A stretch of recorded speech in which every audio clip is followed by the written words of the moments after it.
Welcome back to the Cardinal Report. Joining us now is North Central Sports Information Director, Clark Teuscher. Clark, always a pleasure. Thanks for coming in. It's great to be back. So let's start off with the men's basketball team. They came up with a big win over Elmhurst College as well with a second-half surge, but they find themselves a little bit lower on the national rankings. Yeah, you know, you would have expected a drop in those rankings to come after a week when you lost 2 games like we did the previous week.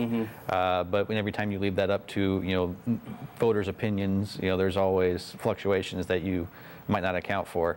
You know, I don't think it's really played much into any kind of game planning or anything like that as far as the team's concerned. They really haven't been concerned with that too much, even when they were #1 and everybody was talking about them. So, you know, they've put together 2 good defensive efforts last week, which is what they want to do. They played well in the second half of both games, and I think they're doing the things that they need to do to put together wins here heading into the home stretch of the season. Yeah, it seems like they don't really care where they're at on those rankings. And you mentioned after the losses to Illinois Wesleyan and Wheaton, they come up with 2 big wins. That's got to help their confidence moving forward, as hopefully they'll be making the CCIW tournament again.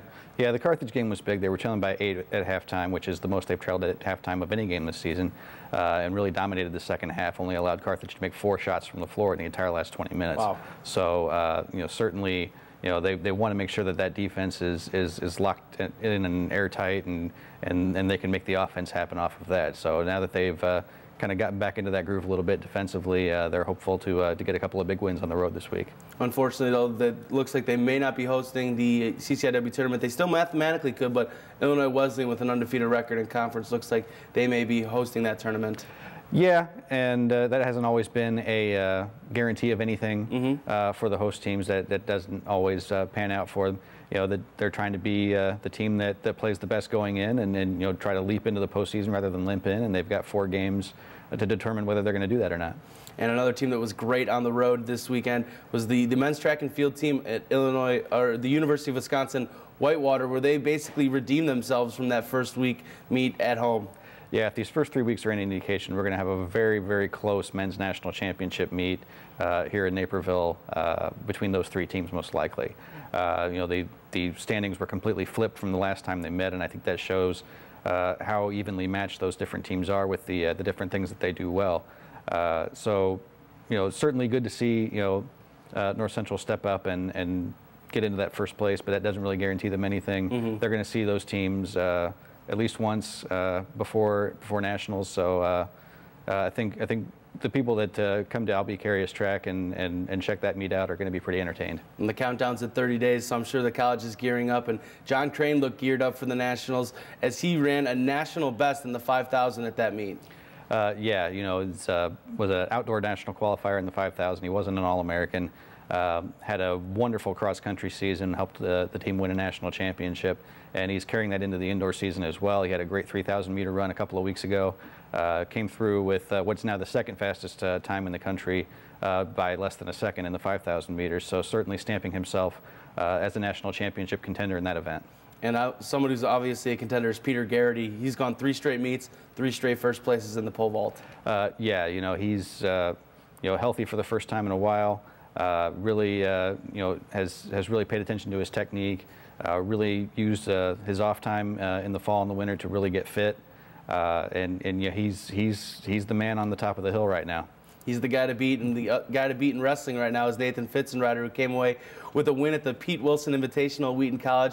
Even though he dropped down to 133 pounds earlier, it seems like he's very comfortable at that weight. Yeah, I think that was the plan all along, was to give him a chance to naturally get down to that weight so he wouldn't have to cut all the time, which, you know, can really cause some problems, you know, just in the long term.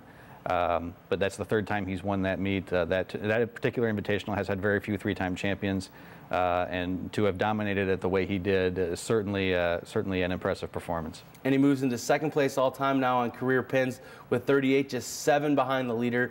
You think there's a chance that he might be able to get up there? Does he have enough matches left? Well, we get a couple more weeks down the road, you get into the regionals, you start running into some of the very best wrestlers in the country. So it's tough to believe that he would be able to record that many pins against that kind of a competition, but you never want to count the guy out. We'll have to wait and see. And he's only 9 wins behind Gabe Ewell as the all-time winningest wrestler.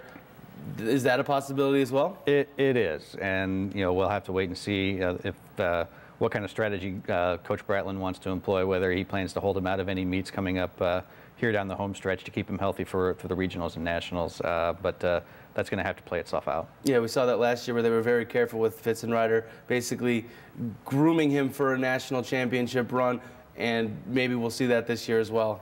Well, Kevin's been pretty good about knowing when to push down on the gas and when to let off, and I think we saw that when Nathan made it into the national championship match last year. So they feel like they can set up a roadmap that'll get him there, but he has to do the heavy lifting. Well, hopefully the destination on that roadmap is the national championship. Clark, thanks so much for coming on. Thank you. The women's basketball team hopes to keep up their winning ways on Saturday as they head to Augustana College to take on the Vikings.